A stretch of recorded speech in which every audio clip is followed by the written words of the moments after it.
अस्सलाम वालेकुम। आज अल्कीन्स के बारे में थोड़ा सा अल्कीन का इंट्रोडक्शन पढ़ेंगे। अल्कीन्स बेटा एलिफेटिक हाइड्रोकार्बन्स होते हैं, ओपन चेन हाइड्रोकार्बन्स हैं। Alkenes are also aliphatic are open chain hydrocarbons. Hydrocarbons के बारे में हमारी पहले भी बात हुई है कि हाइड्रोकार्बन्स बेटा वो ऑर्गेनिक कंपाउंड्स होते हैं जिनमें सिर्फ कार्बन और हाइड्रोजन होती है कंपाउंड में, तो ये हाइड्रोकार्बन है और ओपन चेन है। अल्कीन्स का जनरल फार्मूला जो है वो CnH2n है। जितने कार्बन होते हैं हाइड्रोजन उससे डबल होते हैं। अल्कीन्स में कार्बन कार्बन डबल बॉन्ड पाया जाता है, carbon to carbon double bond बेटा अल्कीन में पाया जाता है। लिहाजा हम ये कह सकते हैं कि अल्कीन का सिंपलेस्ट मॉलिक्यूल कम से कम 2 कार्बन वाला होगा। अल्कीन की तरह मीथेन का एनालॉग इसमें नहीं होगा, यानी मीथेन से मीथीन अगर कहें तो ये इंडिपेंडेंट एग्जिस्ट नहीं कर सकता, क्योंकि इसमें डबल बॉन्ड होना चाहिए, कार्बन कार्बन डबल बॉन्ड। तो एटलीस्ट कंपाउंड 2 कार्बन से स्टार्ट होंगे। तो जनरल फार्मूला के हिसाब से 2 कार्बन के साथ 4 हाइड्रोजन, 3 के साथ 6, 4 के साथ 8 वगैरह वगैरह। ठीक है। अब बेटा किसी एक पोजीशन पे carbon to carbon double bond होगा, एक से ज़्यादा पोजीशन में भी डबल बॉन्ड हो सकते हैं बेटा, वो डाईइन या पोलीइन्स होंगे। यहाँ जो हमारा मेन कंसर्न है वो अल्कीन्स के साथ है, यानी मोनोइन्स के साथ है। उन ऑर्गेनिक कंपाउंड को हम डिस्कस करेंगे जिन ऑर्गेनिक कंपाउंड में सिर्फ एक जगह पे carbon to carbon double bond होता है। भले मॉलिक्यूल में 10, 12, 15, 20 कार्बन हो, किसी एक पोजीशन पे कार्बन कार्बन डबल बॉन्ड होगा, बाकी सारे बॉन्ड जो होंगे वो carbon to carbon single bonds होंगे, जो अल्कीन्स कहलाएंगे। अल्कीन में जो बेटा इंपॉर्टेंट चीज़ है वो ये carbon to carbon double bond है। फॉर एग्जांपल एक मॉलिक्यूल में ज़्यादा कार्बन है लेकिन एक पोजीशन पे डबल बॉन्ड है, तो दरअसल इस पोजीशन की वजह से इसे अल्कीन कहा जा रहा है। So we are concern with carbon to carbon double bond. Molecule में अगर कार्बन चेन मौजूद है इस तरफ या इस तरफ कार्बन चेन मौजूद है, ये मॉलिक्यूल की मेनली रिएक्टिव साइट नहीं होती। जो मॉलिक्यूल की रिएक्टिव साइट होती है जो इस हाइड्रोकार्बन को बनाती है वो carbon to carbon double bond होता है। तो carbon to carbon double bond के हवाले से हम ज़्यादा गुफ्तगू करेंगे। अब बेटा carbon to carbon double bond जहाँ पर होगा ये कार्बन sp2 हाइब्रिडाइज्ड होती है। sp2 हाइब्रिडाइजेशन में बेटा जो हाइब्रिड ऑर्बिटल होता है उसका मीन रेडियस थोड़ा कम होता है, यानी हाइब्रिड ऑर्बिटल का साइज छोटा होगा as compare to sp3 hybrid orbital. यानी अगर मैं सिर्फ आप लोगों के कॉन्सेप्ट के लिए अगर sp3 हाइब्रिड ऑर्बिटल को शो करूं तो फर्ज करें अगर sp3 हाइब्रिड ऑर्बिटल ये है तो sp2 हाइब्रिड ऑर्बिटल निस्बतन स्मॉल साइज में होगा। अब डेफिनेटली बेटा जब sp2 हाइब्रिड ऑर्बिटल एक दूसरे से ओवरलैप करेंगे तो ऑर्बिटल साइज कम होने की वजह से कार्बन कार्बन के दरमियान जो गैप होगा, डिस्टेंस होगा, बॉन्ड डिस्टेंस, वो एज कंपेयर टू अल्केन जहां कार्बन कार्बन में सिंगल बॉन्ड होता है यहां पर कार्बन कार्बन बॉन्ड डिस्टेंस कम होगा। अल्केन्स में या इसी मॉलिक्यूल की बाकी कार्बन जो sp3 हाइब्रिडाइज्ड हैं उनमें सेम वही बात होगी, लेकिन हम बेटा we are concern with this point, इस पॉइंट के साथ हम फोकस हैं जहां मॉलिक्यूल में डबल बॉन्ड होता है। अब बेटा जब हम अल्केन्स को देखते हैं ना तो अल्केन्स में सारे कार्बन कार्बन सिंगल बॉन्ड होते हैं, जबकि अल्कीन्स में जहां carbon to carbon double bond होगा इस डबल बॉन्ड की वजह से क्या तब्दीलियां रूनुमा होंगी इन पे बात करते हैं। सबसे पहली बात बेटा कार्बन कार्बन बॉन्ड डिस्टेंस जो अल्केन में 154 पिकोमीटर होता है वो यहाँ रिड्यूस होके 134 पिकोमीटर पे आ जाता है। Carbon to carbon bond length जो अल्कीन्स में होगी वो रिड्यूस हो जाती है और रिड्यूस होके 134 पिकोमीटर पे आ जाती है। अच्छा सिर्फ इसी में फ़र्क नहीं पड़ता बल्कि कार्बन हाइड्रोजन बॉन्ड लेंथ भी बेटा जो है वो अल्केन के मुकाबले में 0.6% रिड्यूस हो जाती है।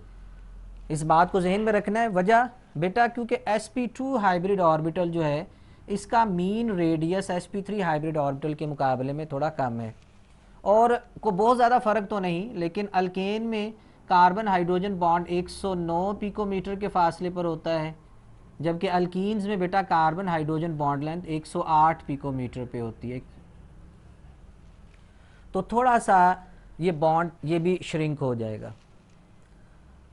अल्कीन जो है ये भी कार्बन अल्केन्स की तरह नॉन पोलर होते हैं, नॉन पोलर कंपाउंड्स होते हैं, और इनका जो कार्बन हाइड्रोजन बॉन्ड होता है ये बिल्कुल स्लाइटली पोलर कैटेगरी में आ सकता है, लेकिन बेटा कोई ख़ास इसमें पोलैरिटी इंड्यूस नहीं हुई होती।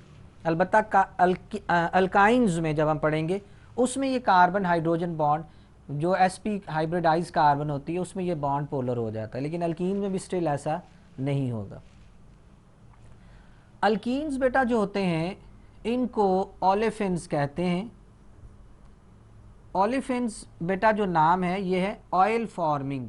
इनफैक्ट अल्कीन के जो लोअर मेंबर्स हैं, ख़ास तौर पर इथीन, प्रोपीन और 1,3 ब्यूटाडाइईन, ये तीन ख़ास तौर पर ऐसे मेंबर्स हैं जो बेटा हेलोजेंस के साथ रिएक्ट करके, क्लोरीन के साथ, ब्रोमीन के साथ रिएक्ट करके ऑयली प्रोडक्ट्स बनाते हैं। ऑयल नहीं, ऑयली प्रोडक्ट्स बनाते हैं, तो इस वजह से इनको ओलेफिन्स कहते हैं।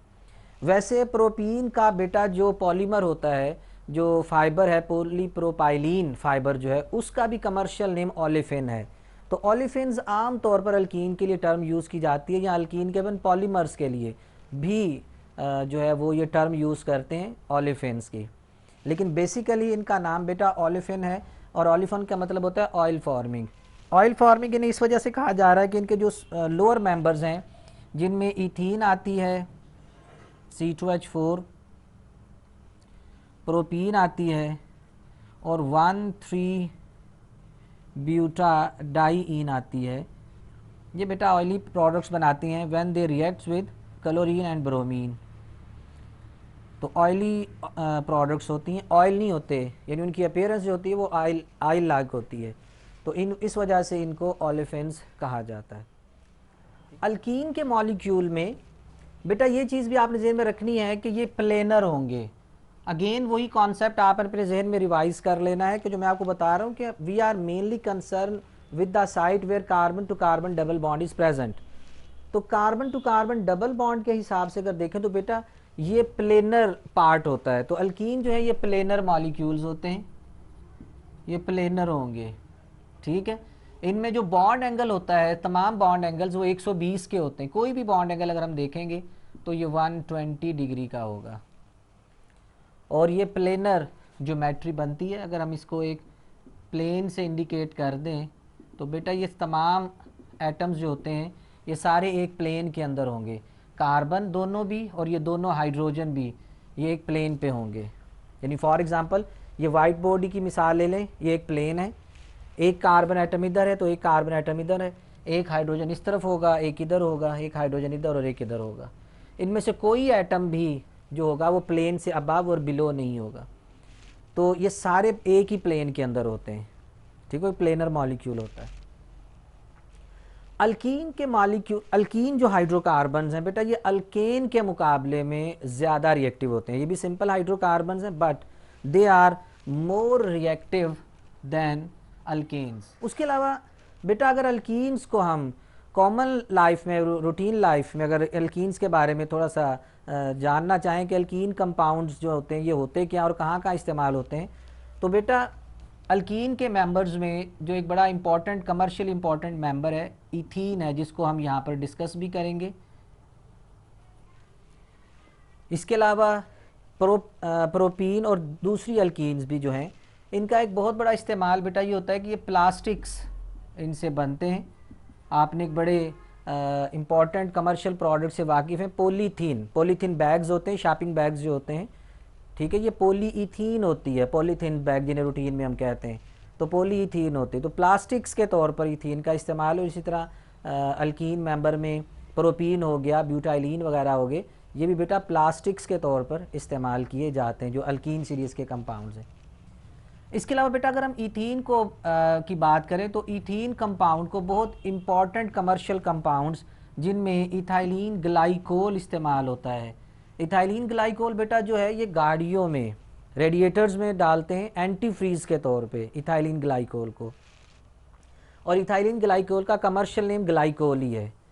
ग्लाइकोल एक क्लास ऑफ ऑर्गेनिक कंपाउंड है और इसका मेंबर जिसे इथाइलिन ग्लाइकोल कहते हैं 1,2 इथेन डाइओल होता है, ये बेटा इथाइलिन से तैयार किया जाता है। पूरी दुनिया में कमर्शियल लेवल पर एथानॉल जो है C2H5 को सिंथेटिकली, C2H5 बेटा एथानॉल है जिसे हम फर्मेंटेशन से भी तैयार करते हैं, लेकिन पूरी क्योंकि एथानॉल एक बहुत इंपॉर्टेंट फार्मास्यूटिकल जो इंडस्ट्री में इसका इस्तेमाल और सॉल्वेंट के तौर पर इसका इस्तेमाल है, तो एथानॉल जो है ये बेटा वर्ल्ड वाइड एथानॉल इथीन की हाइड्रेशन से तैयार होता है, इथीन से तैयार किया जाता है। ठीक होगी बात। इसके अलावा बहुत सारे कंपाउंड हैं एस्टल्डिहाइड वगैरह और मुख्तलिफ कंपाउंड जो हैं ये बेटा इथानल एस्टल्डिहाइड जो है ये भी बेटा जो है वो इथीन से तैयार किया जाता है। इथीन की बेटा एक और ख़ास बात ये है कि ये जनरल एनेस्थीसिया के तौर पर है, एनेस्थीसिया के तौर पर इसे इस्तेमाल, बेहोशी की दवाई के तौर पर। एनेस्थीसिया की डिफरेंट टाइप्स होती हैं, इनमें बेटा जो जनरल एनेस्थीसिया होता है ये वो होता है जो इंसान को मुकम्मल तौर पर बेहोश कर देता है। ठीक हो की बात। एक लोकल एनेस्थीसिया और एनेस्थीसिया की टाइप्स हैं जो कि टिपिकली उस साइट पे असर करते हैं जहाँ पर उसे अप्लाई किया जा रहा होता है। ठीक है, लेकिन जनरल एनेस्थीसिया में इंसान मुकम्मल तौर पर बेहोश हो जाता है, सेंसलेस हो जाता है।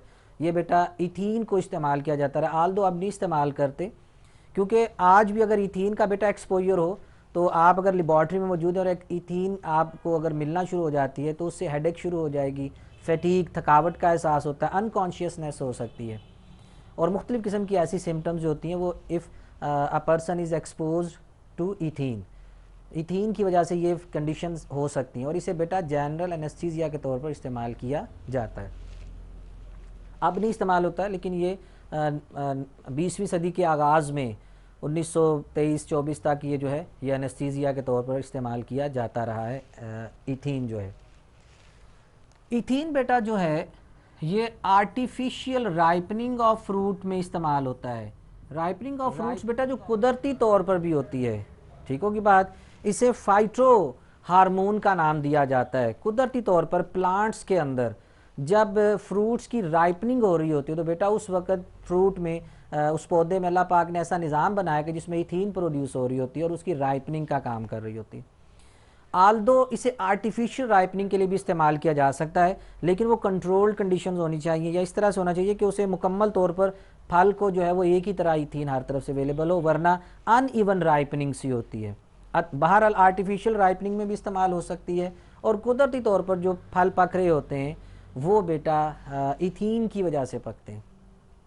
तो इथीन जो है वो राइपनिंग ऑफ फ्रूट्स में इस्तेमाल होती है।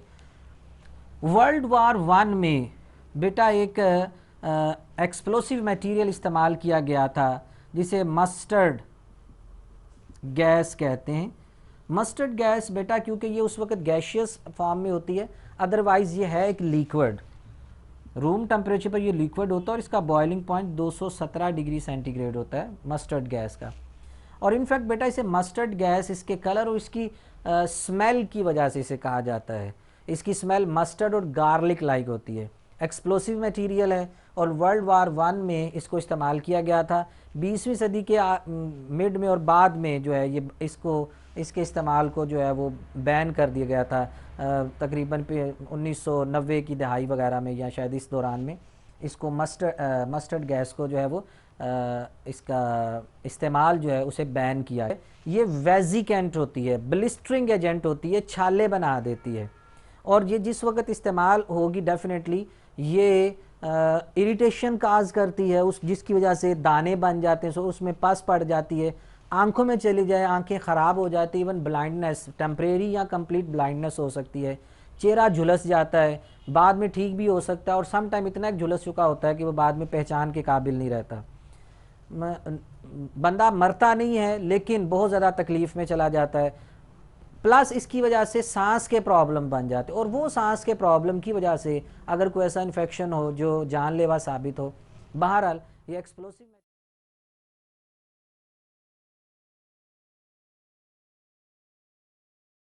बहरहाल ये एक्सप्लोसिव मटेरियल के तौर पर बेटा मस्टर्ड गैस को इस्तेमाल किया गया था और ये इथीन से तैयार होती है। इथीन का रिएक्शन बेटा होता है, अगर इसे थोड़ा सा समझ लें, ये इथीन है, इथीन का रिएक्शन S2Cl2 से होता है, सल्फ़र के क्लोराइड से होता है। इसमें बेटा सल्फ़र के दोनों तरफ CH2 सिंगल बॉन्ड CH2 और एक Cl इधर और एक Cl इधर अटैच हो जाती है। दिस इज़ मस्टर्ड गैस, इसे मस्टर्ड गैस कहते हैं। ठीक होगी बात। ये फंक्शनल ग्रुप हो, फंक्शनल ग्रुप के साथ वाली कार्बन अल्फ़ा और अल्फ़ा के साथ वाली बीटा, इसी तरह ये अल्फ़ा और ये बीटा, इन दोनों में फ़र्क करने के लिए आप इसे अल्फ़ा, इसे प्राइम, इसे बीटा और इसे बीटा प्राइम कह लें। तो बेटा इसका नाम बनेगा beta beta prime dichloro ethyl sulphide, ये इस कंपाउंड का नाम है। तो बेटा ये मस्टर्ड गैस जो है ये भी इथीन का ही, इथीन से ही तैयार किया जाता है। इथीन का केमिकल है जो कि एक एक्सप्लोसिव मटेरियल के तौर पर इस्तेमाल किया जा चुका है। तो बेटा ये थोड़ा सा हमने इथीन के हवाले से और अल्कीन्स के बारे में एक जर्नल इंट्रोडक्शन के हवाले से हमने बेटा आज के लेक्चर में हम लोगों ने अल्कीन का एक जनरल इंट्रोडक्शन डिस्कस किया है कि अल्कीन्स होते क्या हैं और हमारे पास इनके कमर्शियली क्या इस्तेमालात है, ये हमने थोड़ा सा डिस्कस किया है। नेक्स्ट लेक्चर में इंशाल्लाह ताला हम अल्कीन के मैटर्स ऑफ प्रिपरेशन को डिस्कस करेंगे और इसके रिएक्शंस को इंशाल्लाह ताला आगे देखेंगे। वो अब फ़िलहाल आप बेटा इन्हें पढ़ें, याद करें। अस्सलाम वालेकुम व रहमतुल्लाहि ताला व बरकातहू।